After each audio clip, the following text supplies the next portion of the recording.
nos acompanha pelo Notícias Agrícolas, muito bom dia. Agora a gente vai falar sobre custos de produção. Um estudo de levantamento, um levantamento feito pelo CPEA, mostrou que nos últimos meses, ou no último mês, para ser mais exata, os custos de produção para os grãos aumentaram de forma significativa. Os preços dos insumos deram essa sinalização e é sobre isso que a gente vai conversar agora com o pesquisador do CPEA, o Mauro Ozaki, que já está conosco aqui no Notícias Agrícolas nesta quinta-feira. Mauro, bom dia, meu amigo. É um prazer receber você aqui mais uma vez. Seja bem-vindo. Bom dia. Pois é, né, Mauro? Esse estudo, esse levantamento do CPEA mostra que realmente tivemos aí uma sinalização importante para os custos de produção e um dos destaques é o milho, né? Todas as culturas ela vêm apresentando essa elevação, né, digamos, a maior necessidade da quantidade de produtos agrícolas para você conseguir saldar o investimento na estrutura de custo de produção, né? Em especial o milho por conta do período, né? Que, digamos assim, os produtos que compõem a cesta, ele elevou mais, né, no caso, né? E o que puxa principalmente esses custos e essa necessidade maior de produto, né, para garantir esses custos? Mauro, quando a gente fala de milho, eu queria que você pontuasse quantas sacas a mais estão sendo necessárias nesse momento. Tá. No caso, se nós pegarmos aqui, né, de abril em relação a maio do ano passado, uma média, né, das principais regiões produtoras de milho segunda safra em Paraná e Mato Grosso, no caso Mato Grosso, 23 sacos a mais de milho, e no caso no Paraná, 27 sacos de milho, né, uma diferença nesses 12 meses aí. Né, nesse acompanhamento mensal que nós fazemos, nós entendemos que se você comprasse todos os insumos nesse mês e vendesse o produto agrícola no mês, né, então isso faria essa composição da necessidade de saco para você saldar esse custo de produção. E o setor que mais impacta, né, dentro das principais itens que compõem o custo de produção, no nosso caso, é basicamente o fertilizantes. É o que a gente já vem ao longo do ano de 21, observando essa evolução desse ajuste dos preços no mercado internacional, e ela vem transmitindo, né, no mercado doméstico aí. Mauro, tem algum grupo de fertilizantes que te chama mais atenção? Ou a gente tem ainda uma manutenção de preços que estão em patamares historicamente altos e tendem a continuar assim, mas dentre esses grupos, tem um grupo que te chama mais atenção, que te preocupa mais e que pode continuar encarecendo esses custos?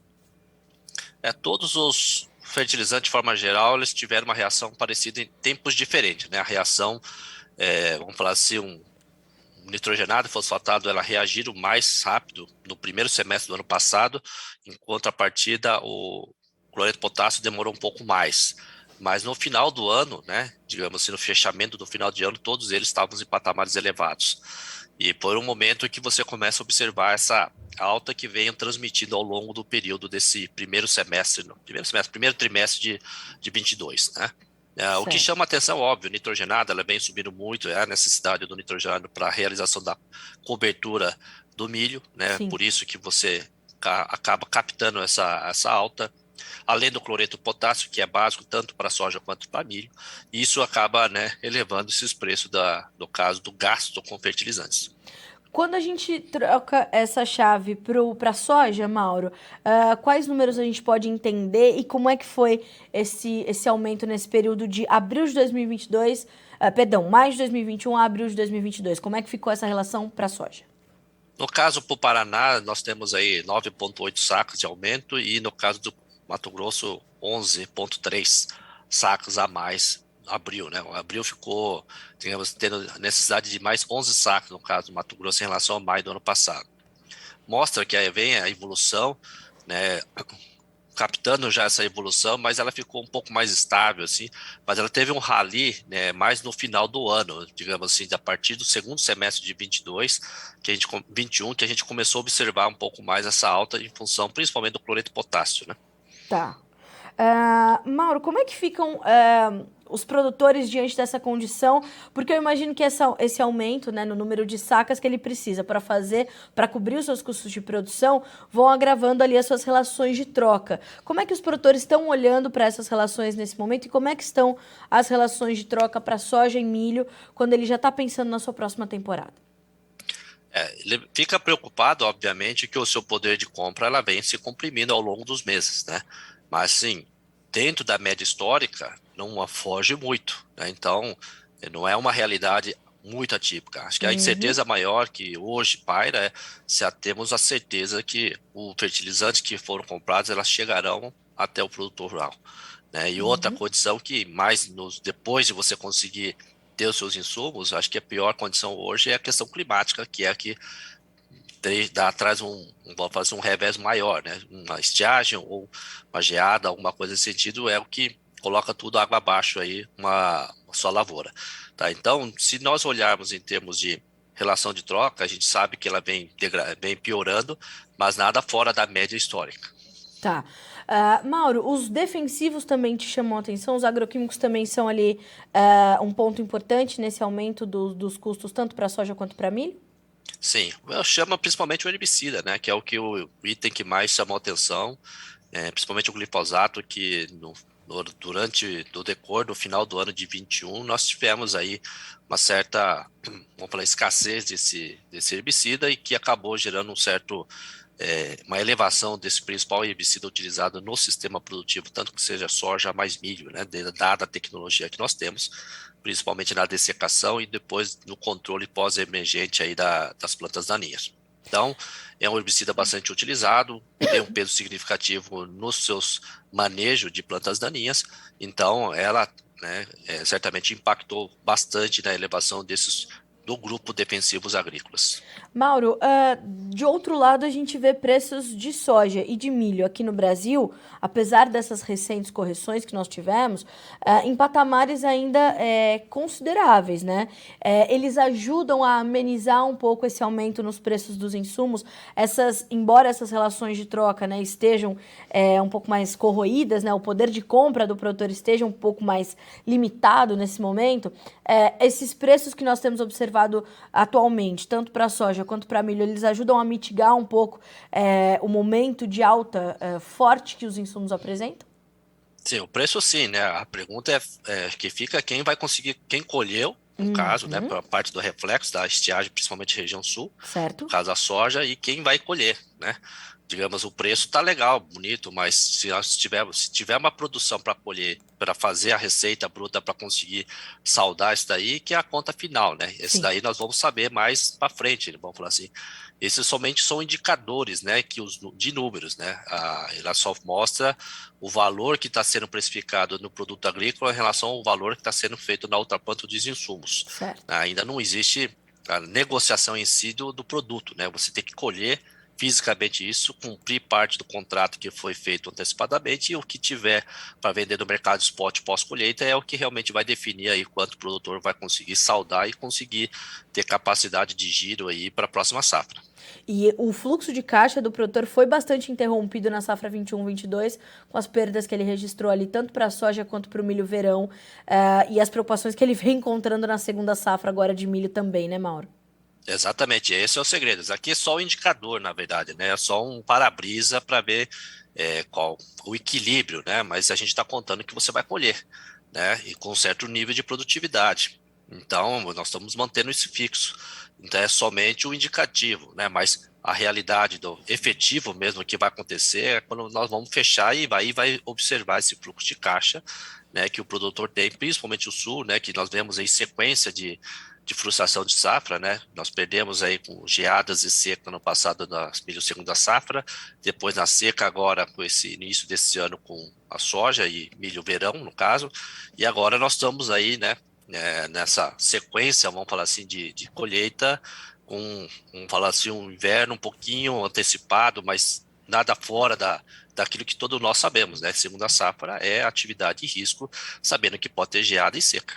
Apesar de todas essas situações, Mauro, você acredita que o produtor, para soja e para milho, ele ainda caminha para uma segunda safra de milho 22 e para a nova safra de grãos 22-23 para um ano de renda, mesmo que seja uma renda mais comprimida também, vai ser um ano de remuneração adequada para o produtor brasileiro, apesar desses custos de produção mais elevados?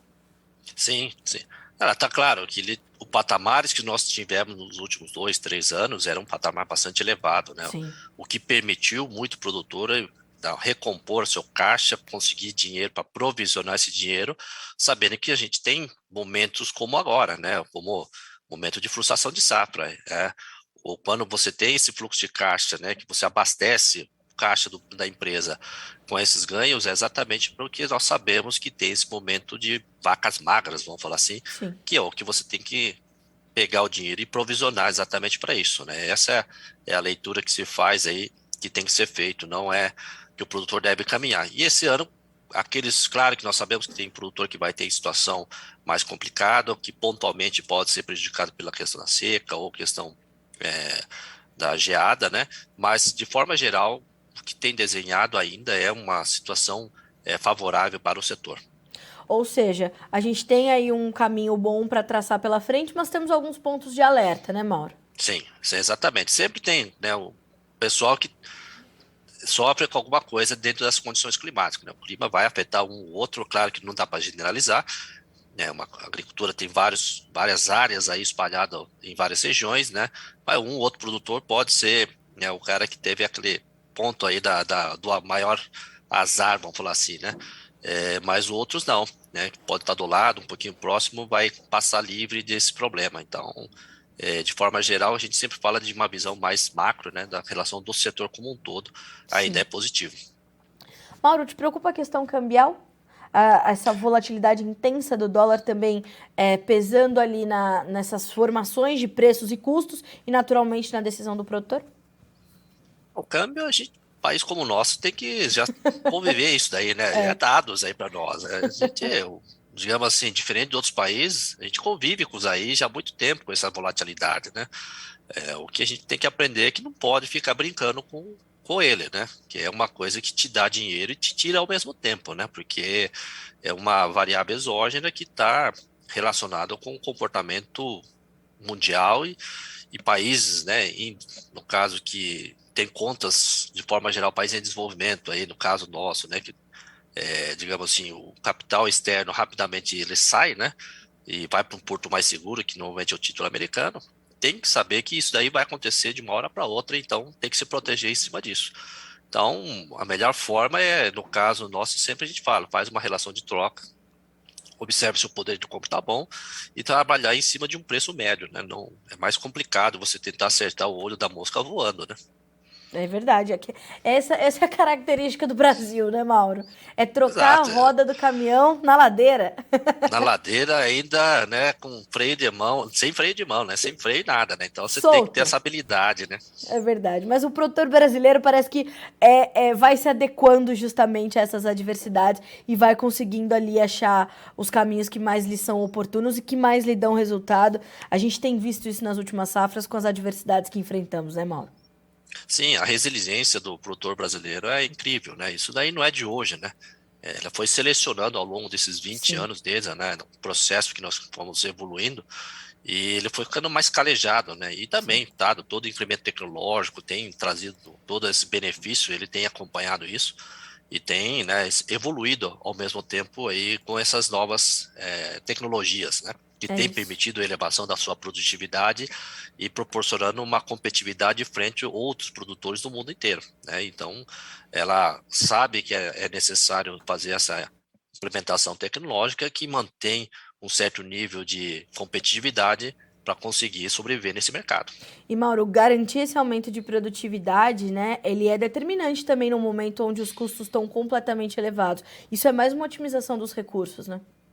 Sempre, né? O produtor ele tem que sempre brinca, né? Custo, produção e tecnologia tem que todo dia você tem que é igual unha, né? Você tem que cortar, né? Então a hora tem que aparar porque, né, ela cresce e você tem que dar um jeito de ajustar, ganhando produtividade, você reestabelecendo os fatores de produção e encontrando, né? Não ficar no piloto automático, mas de repente repensar um novo processo, né?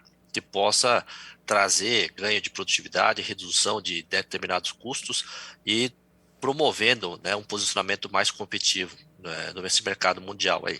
É isso. Mauro, sempre um prazer ter você aqui no Notícias Agrícolas. Obrigada por estar conosco, por nos trazer essas sinalizações, o que vai ajudar muito o produtor a tomar boas decisões. Então, é sempre muito bem-vindo ao que é o Notícias Agrícolas. Obrigada mais uma vez. Muito obrigado pela oportunidade. Um grande abraço. Um abraço, Mauro. Até a próxima. Senhoras e senhores, Mauro Ozaki, pesquisador do CPEA, aqui conosco nessa quinta-feira, para nos trazer essa sinalização. No período, perceba você, de maio de 2021 a abril de 2022, para milho segunda safra, um aumento de 23 sacas a mais no custo de produção para o milho segunda safra no estado de Mato Grosso. Para Paraná, esse número chega a impressionantes 27 sacas a mais, tá? Para soja, a gente está falando de 9,8 sacas no Paraná, 11,3 sacas no Mato Grosso. O que principalmente puxa ainda os custos de produção de soja e milho? Fertilizantes, invariavelmente, os defensivos, principalmente os herbicidas, também estão nessa locomotiva, mas quem lidera realmente esses aumentos é o fertilizante. E de todos os grupos, como bem colocou aqui o Mauro. Claro que o poder de compra do produtor fica um pouco mais comprimido nesse momento, mas ainda assim a safra 22-23 e esta safrinha que está se concluindo, né, já a gente começa a colher a segunda safra de milho aqui no Brasil, deverão ser safras de renda para o produtor brasileiro. Claro que não nos mesmos níveis que vimos nas últimas 2 temporadas, porque tínhamos ali níveis fora da curva, né, mas temos ali patamares importantes e oportunidades interessantes que o produtor ainda vai ter para garantir a sua renda na safra 22-23. Será que a gente consegue passar os números de Chicago hoje? A soja voltou a subir e voltou a subir forte. A gente está aqui separando as cotações. Olha só, o mercado começou tímido ali do lado negativo da tabela, mas olha só, julho, 16 dólares e 86 centos por bushel, 23 pontos, mais 25 de alta. O agosto, 16 e 25, sobe 18 pontos e meio. O setembro, 15 dólares e 52, subindo 13 pontos. E o novembro, 15 dólares e 9, com 9 pontos e meio de alta. Vamos passar para os preços do milho agora. O milho também começou o dia em campo negativo, mas agora trabalha em campo misto. O julho sobe 5 pontos mais 25 para 7 dólares e 86, o setembro 7,54 com 1 ponto de alta, o dezembro tem 1 ponto de queda para valer 7,39, cai também o março, 1 ponto mais 25 para 7 dólares e 42 centos por bushel. Na sequência vamos concluir com o trigo, completamente volátil, né? Subiu forte na segunda-feira, ontem, na segunda e na terça-feira, ontem caiu, hoje dá sequências baixas. Setembro, 12 dólares e 16, dezembro, 12 dólares e 19, março, 12 dólares e 17, maio, 23, 11 dólares e 93, as perdas variam de 14 a 16 pontos e meio. Para finalizar, o milho na B3, não sei se a gente consegue passar, mas eu consigo dizer para vocês aqui como é que estão as cotações neste momento. Os preços estão caindo, olha aí. Preços em queda na B3 e também já diminuíram um pouquinho as suas baixas, mas ainda no vermelho. Julho, R$ 93,03. O setembro, R$ 95,37, caindo 0,8%. Novembro, R$ 97,41, perde 0,7% agora. E o janeiro, com uma perda de quase 1%, R$ 98,33 por saca nesta manhã de quinta-feira. Então, atenção aos seus custos, planejamento comercial e menos exposição na hora de fazer a sua comercialização. Dessa forma, como disse o Mauro Ozaki, ano de renda para o produtor brasileiro na próxima temporada. A gente fica por aqui com este boletim, mas segue a nossa programação Notícias Agrícolas 25 anos ao lado do produtor rural. Participe das nossas mídias sociais no Facebook Notícias Agrícolas, no Instagram, @Notícias Agrícolas e em nosso Twitter, @Notiagre. E para assistir todos os nossos vídeos, se inscreva no YouTube e na Twitch Notícias Agrícolas Oficial.